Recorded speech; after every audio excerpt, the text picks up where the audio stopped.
¿Cuántos están contentos en esta tarde ya? Yo estoy muy alegre por verlos, estoy muy alegre al ver la iglesia como está. Yo creo que es un sábado bien bonito. El clima, gracias a Dios, ¿verdad? ¿A cuánto les gusta el calor? El clima así como está. ¿Cuánto les gusta el frío? ¿Verdad? ¿Verdad que se puede disfrutar ambos climas? Y gracias a Dios por los días verdes, los días hermosos que estamos teniendo. Así que, hermanos, disfrutemos de la naturaleza de Dios, disfrutemos de pasar el rato aquí con Dios, que estos ratos, este tiempo que nosotros pasamos delante de la presencia de Dios al venir a la iglesia, compartiendo con los hermanos, puedan ser momentos bendecidos. Y hoy, ¿saben qué va a pasar? Hoy tendremos parla. ¿Qué significa eso? Que no va a haber comida. ¿Qué significa también? Nos podemos extender, vamos a convivir. Y también significa que el pastor puede extenderse por unas 2 horas, ¿verdad? Por lo menos. No se preocupen. Hermanos, a mí me da gusto. Creo que he venido con ustedes ya una 4ª vez, me parece. Sería 4 veces que he venido. Y creo que cada vez que vengo a la Iglesia Nueva Esperanza veo caras nuevas. Yo no sé si la mayoría de los que están aquí son hermanos de la iglesia y yo siento el desafío entonces de conocerlos. Digo, ¿cuánto me falta todavía conocer esta iglesia? Porque cada sábado que vengo veo diferentes caras. Y, ¿cuántos son miembros de la iglesia? Si podían levantar las manos. Muy bien. ¿Cuántos no son miembros de la iglesia que son visitantes, que están con nosotros? O que son miembros de otra iglesia y están aquí con nosotros. Bueno, tenemos, y de esa manera quizás los identifico. Tenemos algunos que quizás no levantaron la mano, pero de una forma u otra, hermano, si usted es miembro, si no es miembro, yo quiero decirle que esta es la casa de Dios. Y usted vino al mejor lugar que pudo haber escogido para venir. Así es que yo quisiera que usted se sienta cómodo, se sienta contento y agradecido por el privilegio que Dios nos da de estar compartiendo juntos.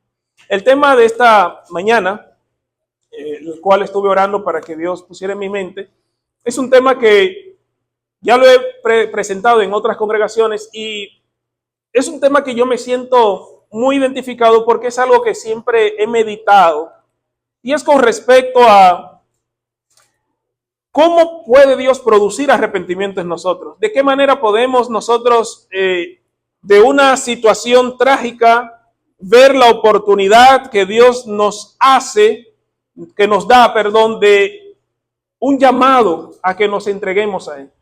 ¿Cuál es la actitud que toma usted cuando observa algo trágico, valga la redundancia, ¿verdad? Algo que usted dice, ¿cómo pudo pasar eso? Terrible, no me esperaba que aconteciera tal cosa. Un ejemplo que quiero poner sencillo. Ustedes conocen, quizás escucharon hablar de un acontecimiento que sucedió en el país de donde vengo, Dominicana. Personas estaban en un club nocturno, se les vino el techo. Una tragedia nacional. El país estuvo por luto por más de 2 semanas. Pero ya la gente se volvieron a integrar a sus actividades y poco a poco se ha ido olvidando esa tragedia. Surgieron comentarios, surgieron ideas. Y yo quiero decirle que como seres humanos podemos reaccionar de diferente manera ante las tragedias. Podemos hacer lo siguiente. Bueno, en algo estaban que les pasó eso, algo andaba mal, por eso le vino esa tragedia. La otra es cuestionar a Dios, ¿por qué permitiste que aconteciera eso? Nosotros hoy estamos envueltos en un mundo donde oímos hablar de guerras por acá, niños sufriendo por allá. El asunto del Medio Oriente a todos nos trae, yo no sé si usted está pendiente de las noticias, pero a veces cuando usted observa el panorama se da cuenta que estamos casi al punto de una 3ª guerra mundial y eso es alarmante. Cuando observamos el potencial bélico que poseen las naciones, te das cuenta que como seres humanos, aunque hemos avanzado tecnológicamente, hemos avanzado en conocimiento, pero el potencial de hacernos daño también ha aumentado. O sea, la maldad ha aumentado tanto que una nación sencilla puede tener un potencial bélico de acabar con medio mundo. Pero también a nivel personal usted puede estar luchando con sus propias situaciones difíciles. En su familia usted puede estar luchando con un familiar que tiene una enfermedad. seres queridos que quizás mueren prematuramente y usted se pregunta, ¿por qué, Señor? Accidentes, muchas veces dejan consecuencias devastadoras, niños que sufren, asuntos de defectos ya de nacimientos. Y naturalmente siempre nos preguntamos, ¿por qué? ¿Por qué tuvo que suceder eso? ¿Sabían ustedes que esa pregunta de por qué el sufrimiento es una de las preguntas más antiguas, que de paso el libro más antiguo de la Biblia, que es el libro de Job, trata de responder?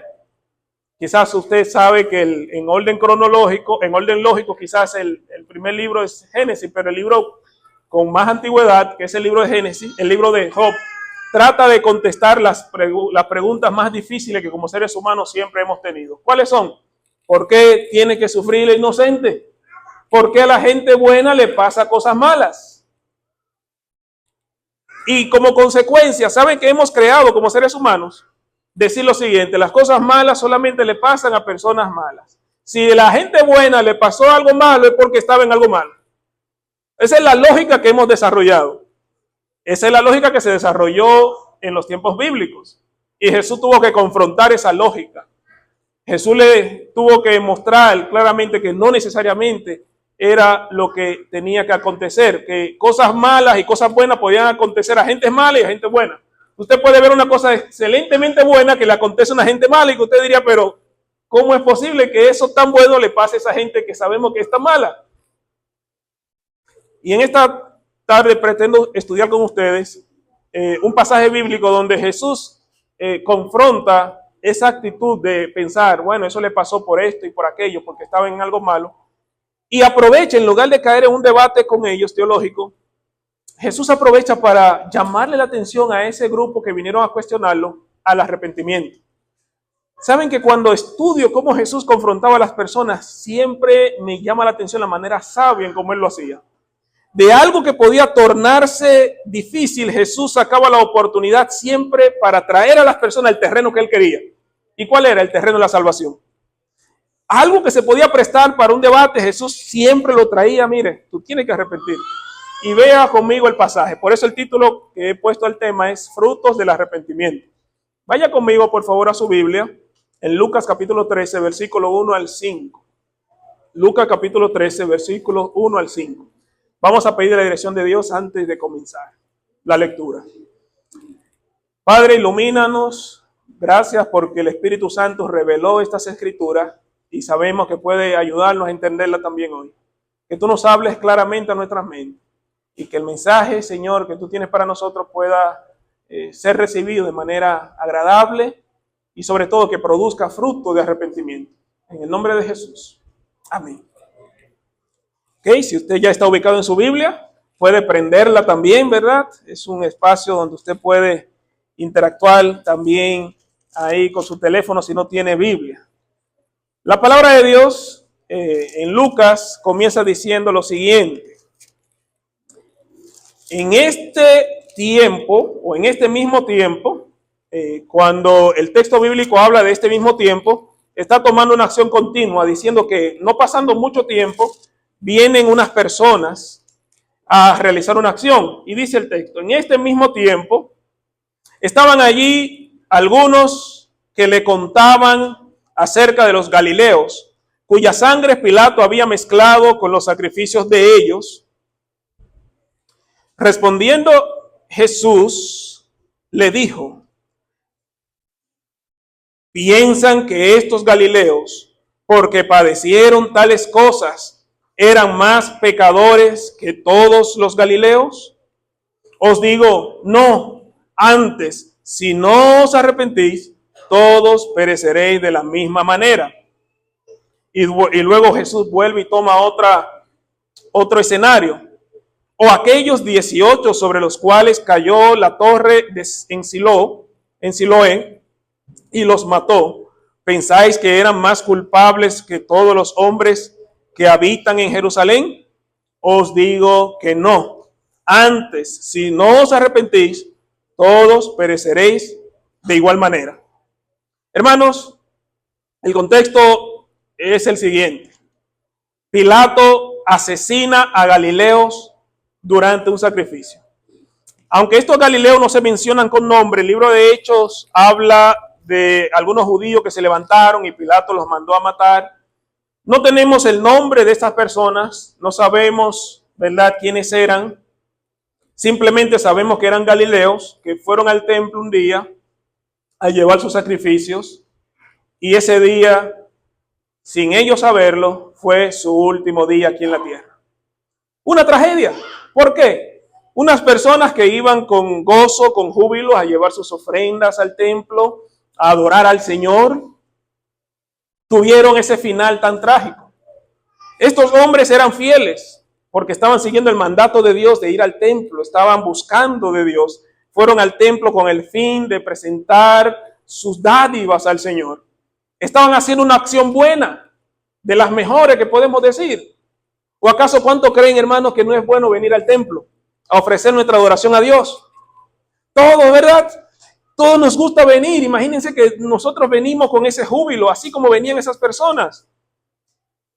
Pero durante el acto de adoración, llega Pilato y posiblemente envió a un grupo de soldados y termina masacrándolos.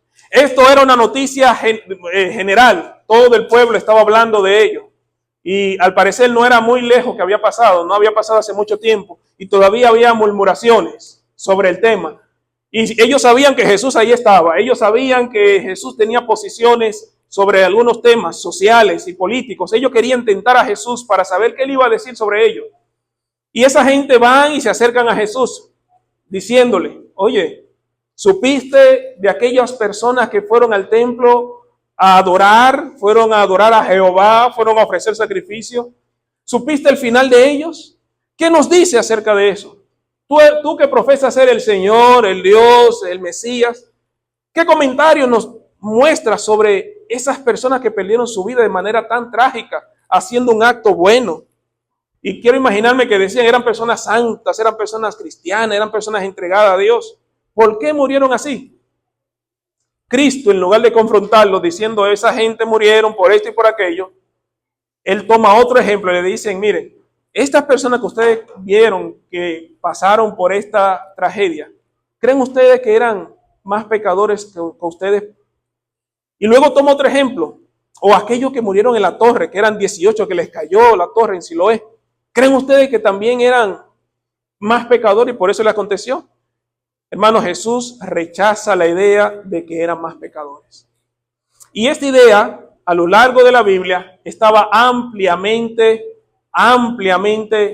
conocida. Muchas personas entendían que si a alguien bueno o a alguien que estaba en el camino del bien le acontecía una cosa mala, algún pecado había. Y eso en los tiempos bíblicos. Yo quiero decirle que todavía en nuestro tiempo, sin querer queriendo, pensamos de la misma manera. Uno de los ejemplos es que si un día algún hermano, por alguna razón, está en un momento donde hubo una tragedia, uno lo primero que se pregunta, ¿será que este hermano en este momento había leído su Biblia, había orado, se había consagrado? Porque si no, se va a perder. Miren, era tan antiguo eso que en Job, cuando Job cayó en su enfermedad, se le aparecieron unos amigos y le empezaron a preguntar. Y la pregunta fue la siguiente: ¿qué inocente se ha perdido y en dónde ha sido destruido aquel que es recto? Como yo he visto, los que eran o los que hacen iniquidad siembran injuria. Aquellas personas que hacen el mal cosechan el mal. Es lo que los amigos de Job empezaron a decirle. Mira, tú dices que no hiciste nada, pero lo que hemos visto naturalmente es que si alguien que hace algo mal va a cosecharlo mal. Por lo tanto, algo malo hiciste, Job. Primero hicieron silencio, pero después empezaron a atacarlo con eso. Y no era solamente en el tiempo de Job, todavía en el Nuevo Testamento, en Juan, encontramos lo siguiente: cuando Jesús vio a un hombre ciego de nacimiento, ¿qué le preguntaron los discípulos? Juan capítulo 9, 1 al 3. ¿Qué le preguntaron? ¿Quién pecó, maestro? ¿Este o sus padres?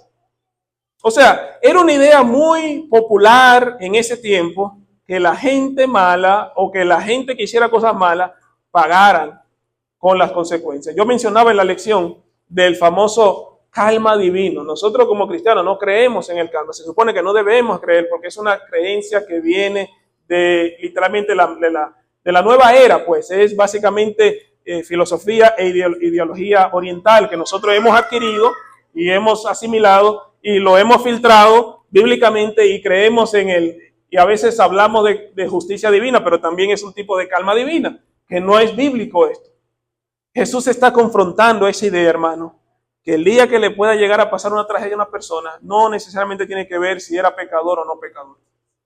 Y quizás esa idea es una idea que usted todavía está luchando porque a mí me ha costado y he tenido que aprenderlo. ¿Y por qué tuve que aprenderlo? Le voy a contar una experiencia muy personal y quizás usted así me conoce un poco. Yo sé que está en ese proceso. Yo muy temprano tuve que lidiar con el fallecimiento de mi mamá. Y es una de las tragedias que marcó mi vida, porque yo no me esperaba eso. Yo entendía que yo era suficientemente bueno, yo me estaba preparando para ser pastor. Mi mamá era una señora excelente, muy buena, un alma de Dios. Y en mi mente de adolescente no concibía que algo así, porque fue de un cáncer que falleció, nosotros oramos como hijos, la iglesia oró, yo tenía la esperanza de ver un milagro. Yo tenía, hermano, y le cuento eso, quizás usted no ve lágrimas, pero por dentro yo sé cómo me siento. Era algo que yo anhelaba ver cumplirse. Yo escuchaba de milagros que Dios había hecho con otras personas. Y yo tenía la esperanza de ver que Dios hiciera ese mismo milagro en mi mamita. Y decía, yo quiero ver a mi mamá sana. Y yo estaba seguro que así iba a pasar. Pasó el tiempo y el cáncer fue avanzando. Y no vi mejoría. Y lo triste de todo eso que les cuento, hermano, era que gracias a Dios mi mamá ya se había entregado a Dios, yo tuve la oportunidad de estar con ella, pero pasó en uno de los momentos donde yo estaba con una fe tan ingenua, que yo tenía esa manera blanca y negra de ver las cosas. A la gente buena, a la gente de Dios, al siervo de Dios tiene que pasarle solamente cosas buenas. Era la manera como yo veía las cosas. Y si le pasa algo malo es porque algo malo está haciendo y está pagando la consecuencia de su maldad. Estaba estudiando teología en mi tercer año, tenía toda esa inocencia en mí. Y de repente llegó el día que para mí fue uno de los días más oscuros de mi vida y tuve que presenciar la partida de mi mamá. Y eso me afectó tanto que tuve una depresión por más de 6 meses. No quería volver a la universidad, no quería volver a estudiar. ¿Para qué? Decía, no tiene sentido. Yo me estaba preparando para que mi mamá viera a su hijo ser un pastor, me estaba preparando para que ella viera mi graduación. Yo oré por ella, toda la iglesia oró por ella. Nosotros queríamos ver ese milagro y no lo vi, entonces yo estaba enojado con Dios. Así le digo, hermano, yo estaba molesto con Dios. Y usted diría, pero ¿cómo una persona puede molestarse con Dios? Yo estaba molesto con Dios porque no vi el milagro que yo esperaba ver. Y empecé a cuestionar su poder, empecé a cuestionar muchas cosas. Y yo creo que ese momento, hermano, fue, yo me bauticé a los 9 años. Quiero entender que a los 16 años me volví a convertir otra vez, porque a los 16 empecé a entender qué significaba en verdad el evangelio. Pero a los 23 años, que era la edad que yo tenía, fue que en verdad tuve que conocer verdaderamente a Dios. En ese valle de aflicción, en esos 6 meses, cuando yo dije, no quiero estudiar, no quiero nada, me voy para allá, para mi campo, para mi casa, y los compañeros llamándome, mira, vuelve, los profesores, yo tuve que tomar una decisión. Y fue la de creer en el Dios que no siempre contestará con lo que yo le pido. Tuve que creer en el Dios que no siempre hará los milagros que yo espero hacer. Tuve que creer en el Dios que muchas veces permitirá que cosas trágicas lleguen a mi vida, aún entendiendo yo que soy bueno. Y lo que le digo, hermano, es algo que yo tuve que experimentar. No sé si usted lo ha experimentado o si lo va a experimentar, pero si en algún momento usted tiene que pasar por ese mismo valle de aflicción, donde usted esperaba ver algo en Dios, donde usted esperaba ver cumplirse su promesa y no lo vio, yo quiero darte un mensaje. No te decepciones con tu Dios. No te decepciones con Él. ¿Saben por qué? Porque Él sabe lo mejor para ti. Todavía yo estoy preguntándome, ¿verdad?, qué podía haber sido si las cosas hubiesen sido diferentes. Pero una cosa yo le doy gracias a Dios, hermano, que de esta tragedia que sucedió, hoy por hoy mi fe aumentó. Tuve que experimentar en verdad a ese Dios que no es un genio, una lámpara que yo floto y vámonos, sal y hazme y cumple. Y entonces yo creeré. Tuve que conocer el verdadero Dios, que es un Dios soberano y que muchas veces permite las cosas buenas y cosas malas. Hay un libro que estudié también que me ayudó mucho, aparte del libro de Job, el libro de Salmos, un libro de un rabino, Kushner, el apellido Kushner, que tenía un hijo de 5 años que también estaba orando por él con un cáncer de sangre y que el muchacho falleció. Y yo dije, oye, pero a él le tocó peor porque vio perder a su hijo. Y yo dije, wow, pero es terrible porque él tenía la esperanza, era su único hijo, recién nacido básicamente con 5 años empezando a vivir. Y yo dije, fue más fuerte porque casi siempre es natural que un hijo pierda a su madre, pero yo no quiero imaginarme qué se siente que un padre pierde entonces a su hijo. Y empecé a trabajar mi fe. Y este pasaje, hermanos, cuando yo lo leí, ya lo había leído, pero lo leí en ese contexto, de esa gente que vinieron con Jesús a mostrarle las tragedias, a decirle, yo me di cuenta que aún en medio de las tragedias, hermanos, Dios quiere llamarnos a nosotros al arrepentimiento. Y ustedes quizás están preguntándose por dónde quiere ir el pastor. Yo quiero que ustedes reflexionen, hermano, que muchas veces en medio de la tragedia más fuerte de tu vida, es una oportunidad donde Dios te está diciendo a ti, yo quiero salvarte. Entrégate a Dios. La vida es corta, la vida es breve. Hay tragedias que pueden pasarle al bueno y al malo, pero lo mejor que puedes hacer es tener tu vida escondida en las manos de Dios. Y ahí quiero llevarlo. Miren, Eclesiastés, el capítulo 9, versículo 2 al versículo 13. Oigan lo que dice. Y este pasaje puede aclararnos bastante la mente nuestra. Eclesiastés 9, 2 al 3. Todo acontece de la misma manera a todos. Un mismo suceso ocurre al justo y ¿a quién?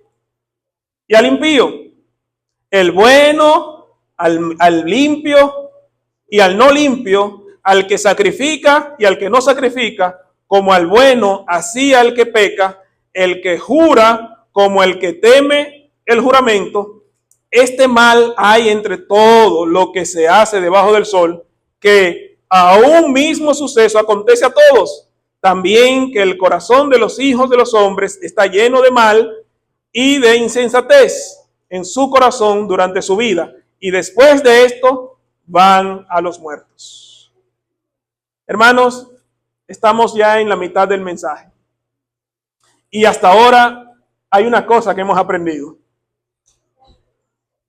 Aún a los que aman a Dios, aún a los que sirven a Dios fielmente, en algún momento les puede llegar también un acontecimiento trágico. A un momento nos llegará el sufrimiento. ¿O acaso cuántos de los que están aquí pueden decir, bueno, en mi vida no tengo situaciones difíciles? Todo va bien, todo va color de rosa. De paso, pensar que a veces a nosotros como hijos de Dios, fieles de Dios, nos pasan cosas malas, ha llevado a mucha gente a perder su fe.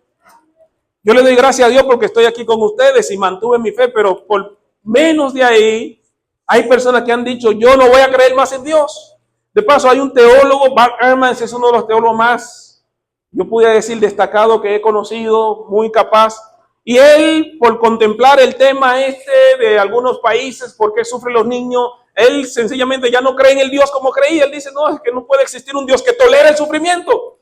No puede existir un Dios que ve la injusticia y se queda inactivo. No puede existir un Dios que la gente es buena, que se entregan a Él lo ve en calamidades y Él no hace nada.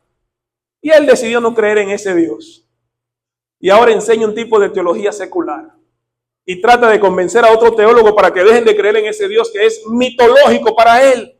Porque en su experiencia, ese Dios no existe. Y yo estoy hablando aquí para muchachos jóvenes. Y por eso es bueno que jóvenes, yo sé que los jóvenes tienen esa mente aguda, esa mente inquisitiva, esa mente que se pregunta, ¿y por qué esto? ¿Y por qué aquello? A un muchacho de ahora tú no le puedes presentar algo así nada más porque así. Tienes que mostrarle pruebas. Hermanos, la prueba más eficaz de que Dios es justo y es verdadero y es poderoso, no necesariamente radica en que Él permita o no impide el mal. La prueba más eficaz de que Dios vive, de que Dios es justo y verdadero, es que Él quiere que tú aproveches de cada circunstancia y llevarte al arrepentimiento. Dios quiere que tú mires lo que acontece en este mundo y no te quedes a cuestionarlo, sino más bien entiendas lo trágico y lo frágil que es este mundo y digas, verdaderamente Dios existe. Y como existe el pecado, esto es lo que ha convertido el pecado. hoy en día que malos y buenos pasemos por la misma situación. En lugar de cuestionar a Dios y de mirar a Dios como un Dios arbitrario, Dios quiere llamarnos a nosotros la atención para reflexionar en nuestra propia vida y preguntar cómo estamos. Por eso 2 veces Jesús hace la pregunta o le dice a esas personas, si ustedes no se arrepienten, perecerán de la misma manera. El llamado de Cristo aquí es arrepiéntanse. Porque de la misma manera que murieron esas personas, ustedes también van a morir. Y yo quiero entender que Jesús estaba hablando de algo peor todavía. La muerte aquí y ahora no significa nada con la pérdida de la vida eterna, que es lo más valioso que podemos perder aquí en la tierra. ¿Por qué? Cuando Jesús relaciona el arrepentimiento y lo muestra 2 veces, Jesús está hablando del arrepentimiento para vida eterna. Y una de las cosas que podemos perder como seres humanos, lo más valioso, no es sufrir aquí, porque el sufrimiento aquí es temporal. A la larga, vivir una vida aquí, disfrutar del bien ahora y perder la eternidad no tiene sentido. Porque vivir aquí unos 70, 100 en su máximo, vivir con todos los lujos que pudiéramos y perder la vida eterna que el Señor nos ofrece, ¿qué sentido tiene? Vamos, hermanos y jóvenes que tienen la mente aguda, ¿qué sentido tiene vivir la vida aquí, experimentar y que nos vaya bien aquí y a la larga, cuando Cristo venga, no encontrarnos en el libro de la vida? ¿Qué sentido tiene? Sin embargo, vas a encontrar personas que quizás no tuvieron la mejor vida que el mundo ofrece aquí y ahora, pero les espera la corona de vida eterna, donde ya el sufrimiento acabará. Y esa fue la vida de muchos de los siervos de Dios. Hay un personaje que nunca dejo de hablar, me gusta bastante su historia, es Juan el Bautista. Si usted estudia la vida de este hombre, anoche todavía estaba estudiándola, usted va a encontrar que no tuvo una vida fácil. Dejó de ser sacerdote, dejó el estatus, se fue al monte, viviendo incómodo allá, con una túnica, con una sola ropa, comiendo comida sencilla. Y después termina preso, sus discípulos básicamente lo abandonan, termina preso. Manda a preguntarle a quien es el Señor, Señor, ¿vas a venir a salvarme? Él lo que le manda a decir, mira esto y esto, y no va a verlo. Y después una muchacha le hace un baile a un rey y le baila bien y le pide la cabeza y así termina su historia. Ya terminó la historia de Juan. Un hombre que tenía la oportunidad de ser uno de los oficiantes, sacerdotes más exitosos de su tiempo, termina de una manera trágica. Usted diría, pero ¿dónde está? Y estando Jesús ahí en ese instante. O sea, el modelo de éxito, el modelo de prosperidad que nos presenta este mundo es un modelo totalmente opuesto al malestar y al sufrimiento. Y como tenemos este modelo de éxito y de bienestar, nos lo ponemos también en nuestra mente y pensamos que a un hijo de Dios también todo tiene que ser el color de rosa. Y si no es así, algún pecado tiene, por eso le va mal. Y hermano, tener una fe así es una fe ingenua. Y pronto esa fe va a ser probada como la mía fue probada. Porque si tu fe depende de ver siempre milagros y que todo vaya bien, que todo esté bonito, pues es una fe un poco inmadura. Porque nuestra fe en Cristo no debe depender únicamente por lo que Él puede hacer por nosotros, sino por quién Él es. ¿Y quién es Cristo? Nuestro Salvador. Muchas aflicciones tendrán los hijos de Dios, pero de todas ellas los librará Dios. Y yo quisiera llevarlos, hermanos, al terreno que Jesús llevó a esas personas. Fíjense cómo Él aprovechó un tema difícil, un tema de lo más fuerte que pudiera haber en ese tiempo y todavía hoy, para Él crear un ambiente evangelístico. Él los llama entonces al arrepentimiento. ¿Y de qué manera los llamó al arrepentimiento? Vean conmigo la ilustración que Él usa. Vaya conmigo al capítulo, en el mismo capítulo, versículos 6 al 9. Capítulo 13, donde estamos leyendo, de Lucas, el versículo 6 al 9. Dice la siguiente manera. Dijo también esta parábola. Tenía un hombre una higuera plantada en su viña y vino a buscar fruto en ella y no lo halló. Y dijo al viñador, he aquí, hace 3 años que vengo a buscar fruto en esta higuera y no lo he hallado. Córtala. ¿Para qué inutilizar también la tierra? Él entonces respondió y le dijo, Señor, déjala todavía este año, hasta que yo cabe alrededor de ella y la abone.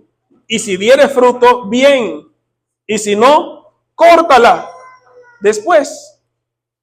Aquí estamos encontrando algo que usted diría, pero ¿cómo el Señor, trayéndole esto de la muerte y la tragedia, Él habla ahora de frutos? Ah, hermanos queridos, ya el Señor conocía el corazón de la gente que fueron a cuestionarlo.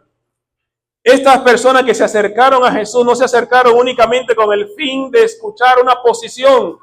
Querían también entramparlo.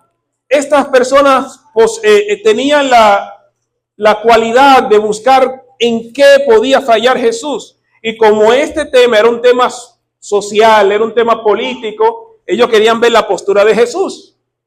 Porque fíjense, ¿quién fue que mandó a matar a esa persona? Pilato, un gobernador. Y ellos querían que Jesús fuera rey. Ellos querían que Jesús mostrara su postura política, social, tajante, decir, no, yo aborrezco ese acto. Estaba mal lo que hizo. Jesús no andaba en eso. Jesús aprovechó y le dijo, arrepiéntase. ¿Cómo? Si yo te estoy hablando de un tema polémico, para que tú me des tu postura, me estás llamando al arrepentimiento. Claro, yo sé que hay en tu corazón. Y yo sé que la pregunta que haces no es con el fin de saber mi postura, sino para entramparme a mí.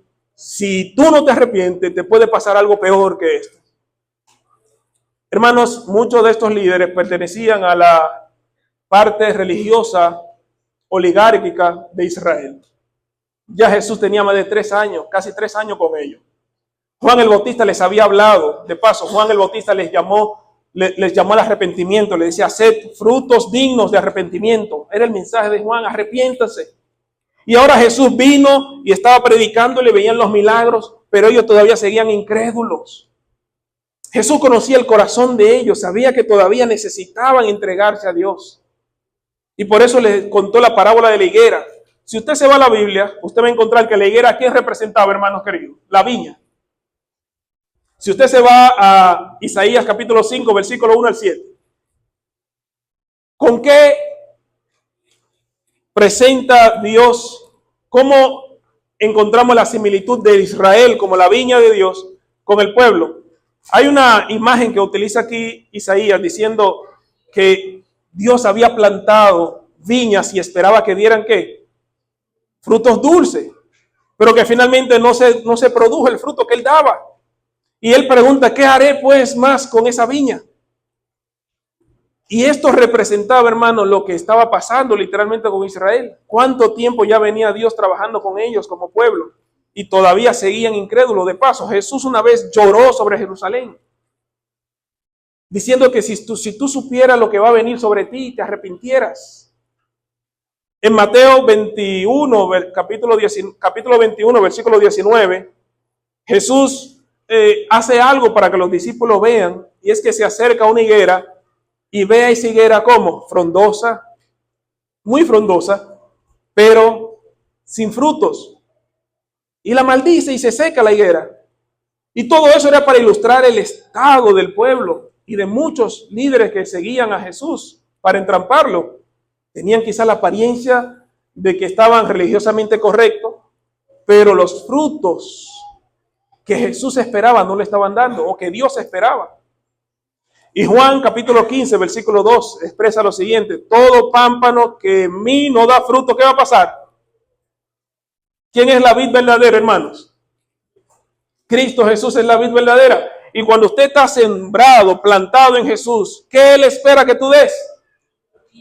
¿Qué debemos dar como cristianos, hermano? Frutos. ¿Y cuáles son los frutos que Dios espera de nosotros?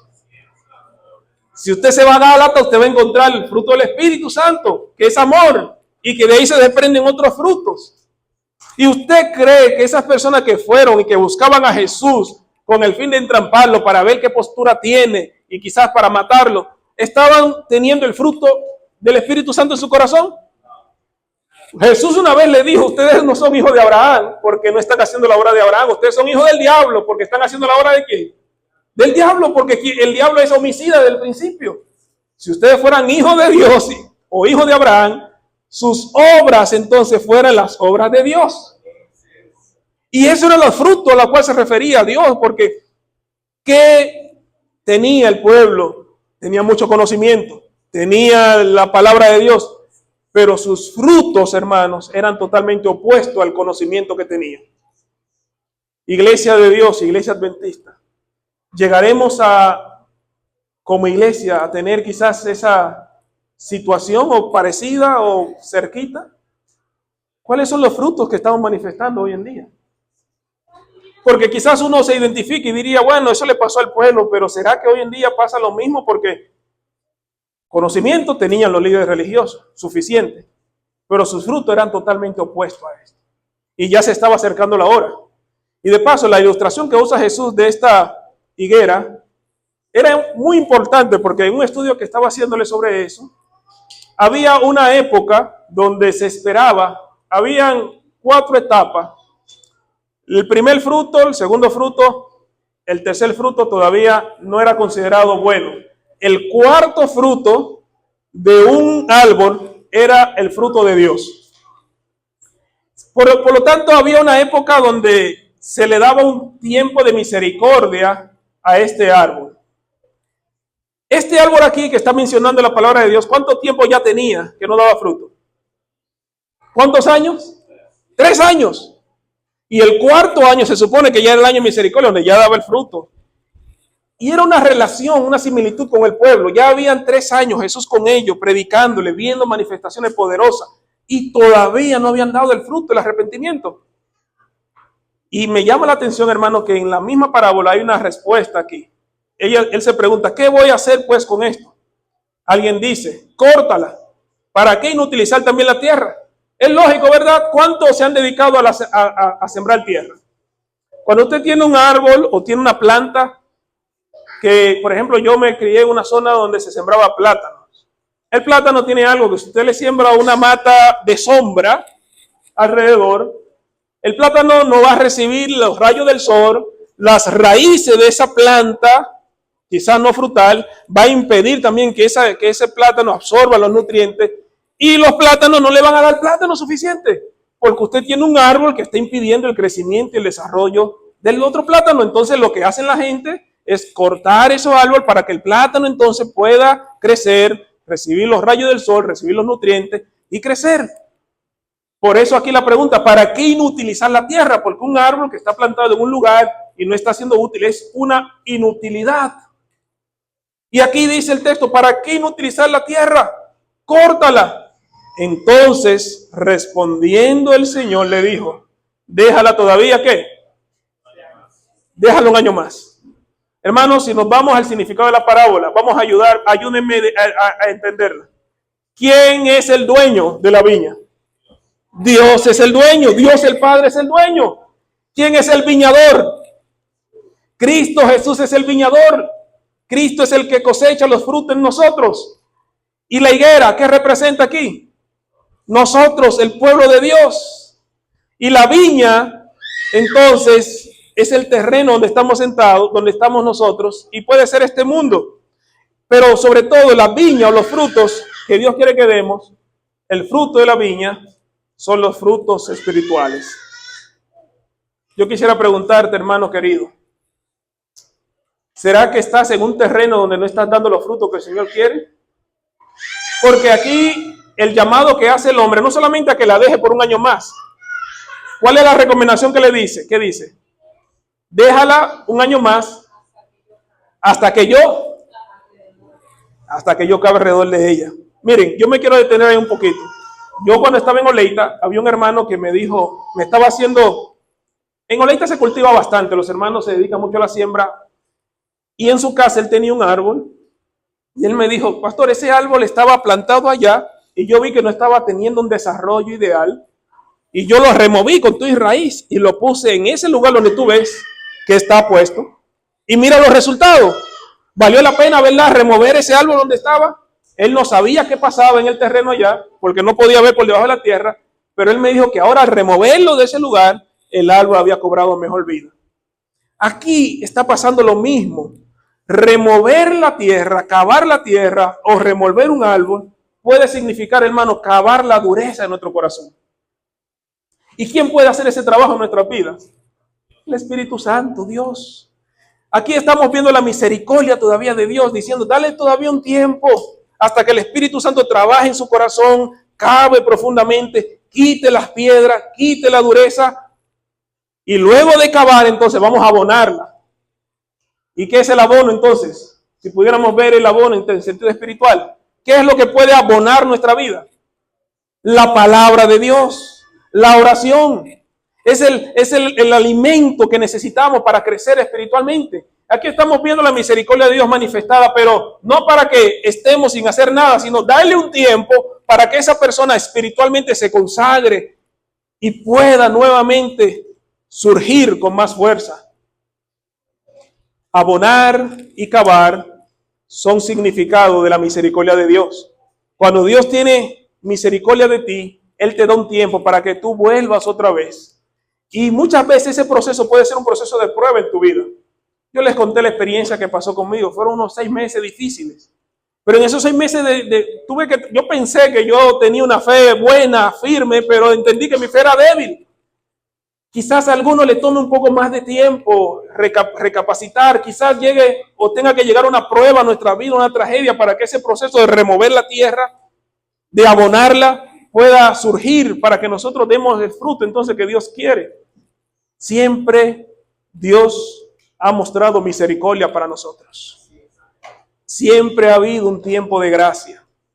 Y nosotros sabemos que estamos viviendo en el tiempo de gracia aquí y ahora. Pero ¿qué es lo que produce en nosotros el fruto del Espíritu Santo? Es el Espíritu Santo. Ahora, ustedes saben qué sucedió en el tiempo del diluvio, en el capítulo 6 de Génesis. ¿Qué fue lo que cuando Dios descendió y vio la tierra, qué fue lo que dijo? Mi espíritu no contenderá más con el hombre. ¿Qué sucedió entonces en ese tiempo? El Espíritu Santo, de una forma u otra, los hombres lo fueron alejando. Se fue retirando poco a poco por la inclinación de continuo al mal. ¿Qué quiere decir eso?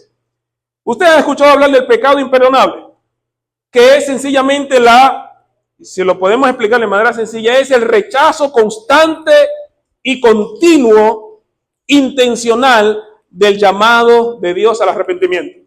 ¿Cuándo lo puede cometer una persona? Cuando con alevosía, con intención, con un realismo de lo que está pasando, cometo un pecado, consciente de lo que estoy haciendo y me estoy preparando para el próximo, e ignoro la voz del Espíritu Santo que me llama al arrepentimiento. Muchas de las ocasiones que Jesús llamó al arrepentimiento a esos líderes era porque estaban cometiendo ese pecado, estaban pecando contra el Espíritu Santo. Muchos de ellos criticaban la obra que el Espíritu Santo hacía en la vida de Jesús. Muchos de ellos llegaron a decir que por Satanás Jesús hacía esas obras y estaban impidiendo que el Espíritu Santo trabajara en sus corazones. Y eso provocaba que ellos no dieran los frutos que el Señor esperaba. Sin embargo, hermanos queridos, mantener esa actitud es peligrosa. Es muy peligrosa. Hacer oído sordo a la voz del Espíritu Santo. Hebreos 3:15 dice, si oyeres hoy mi voz, no endurezcáis, ¿qué cosa? Vuestro corazón. Quisiera ir acabando con eso, hermano. ¿Por qué es peligroso hacer caso omiso a la voz del Espíritu Santo? Porque nosotros nunca sabemos cuándo será nuestro último día aquí en la tierra. Y con eso no quiero meter miedo a nadie, hermano. No me gusta atemorizar. Pero es la verdad. Nunca sabemos en qué momento alguna tragedia llegará a nuestras vidas. Y vivir una vida aquí como si nada nos importa, así como quizás ese rey Belsasar, que estábamos viendo la lección, que no hacía caso a la historia que ya tenía en su mente. Él entendió que esa noche de fiesta iba a seguir y que iba a tener otra fiesta como esa. Él nunca se imaginó que esa iba a ser su última noche. Y por eso Jesús aprovecha una historia de tragedia para mostrar la fragilidad del ser humano. Hermano querido, somos frágiles, somos pasajeros. Nuestra vida puede acabar en un abrir y cerrar de ojos. Y lo que va a permanecer es nuestra vida eterna. Y las decisiones que tomemos aquí ahora va a determinar de qué lado de la eternidad estaremos. Por eso, hermanos, ¿qué decisión estás tomando ahora con tu vida?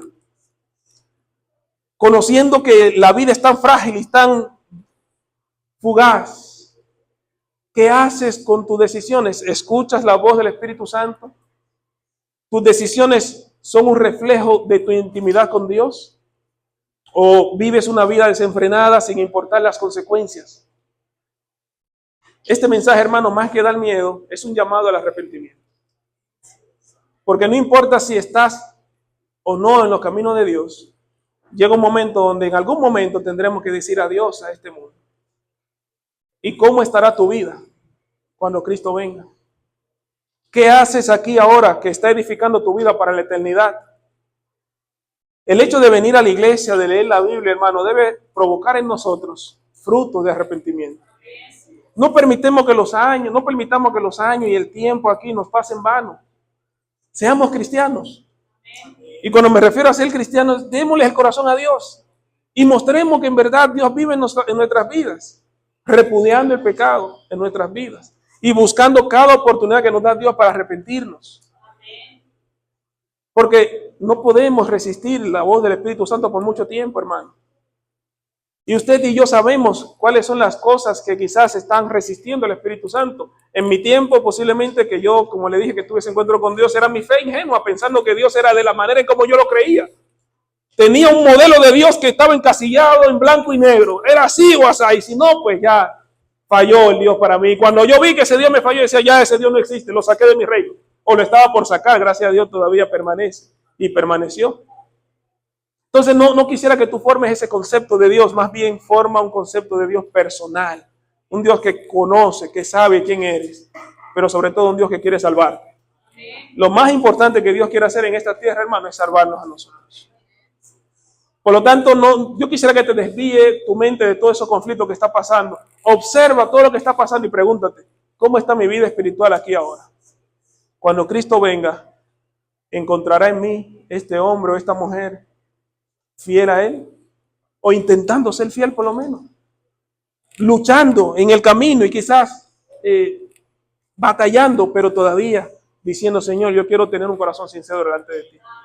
Yo quiero hacerle la invitación a la iglesia en esta mañana a que demos los frutos que el Señor quiere que demos, hermano.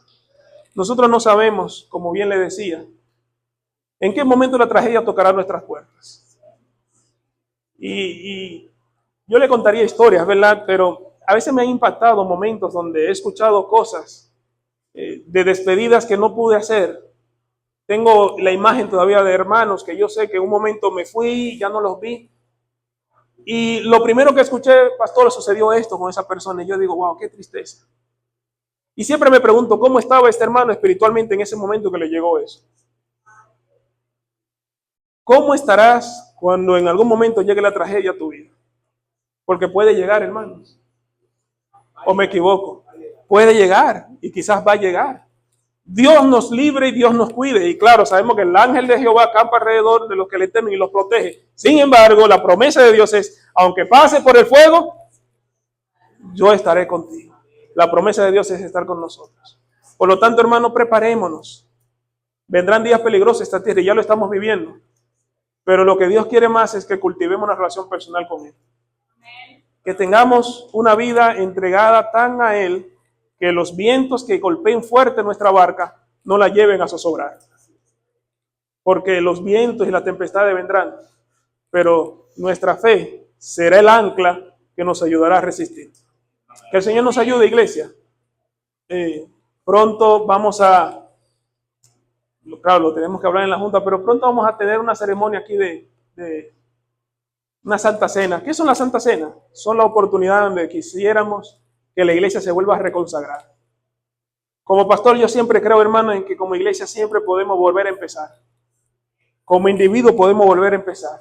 No sé en qué etapa espiritual te encuentras, pero Dios te hace todavía un llamado a que vuelvas otra vez. Y este llamado quizás lo ha hecho por medio de este mensaje, o lo ha venido haciendo desde la semana, pero todos sabemos en qué etapa espiritual estamos. Dios quiere que despertemos, iglesia. Cuando yo veo todo lo que está aconteciendo, yo digo, Señor, a este mundo no le queda mucho tiempo. Y sabiendo la realidad del mundo, ya no es tiempo de jugar, hermano, con nuestra salvación. La palabra de Dios dice que nos ocupemos de nuestra salvación, ¿cómo? Con temor y temblor. Enamorémonos de Dios. Apasionémonos otra vez con la lectura de la Biblia, con la oración. Encomendemos nuestra vida a Él, alejémonos del pecado y produzcamos el fruto que el Señor quiere que produzcamos. Que el Señor bendiga a su iglesia.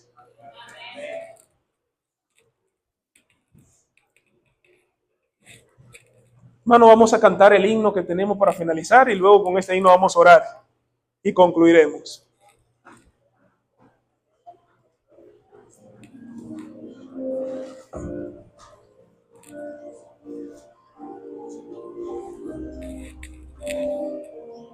¿Va a cantar? Ah, ok.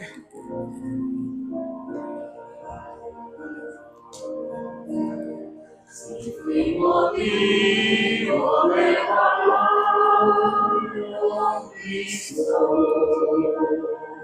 si por mi causa el Cristo soy, si tus pisadas no librando mi ser, pero te ruego, mi Señor y Dios, escucha, Dios, mi confesión humilde y líbrame de tentación sutil. Preserva siempre mi alma en tu rebaño. Perdona luego, mi Señor y Dios, si vana y fútil mi palabra, si al que sufrí en su dolor dejé, si egoísta fui en mismo vivo, perdón te ruego, mi Señor y Dios. Escucha, Dios, mi confesión humilde y líbrame de tentación sutil. Preserva siempre mi alma en tu rebaño. Señor, te ruego, mi Señor y Dios.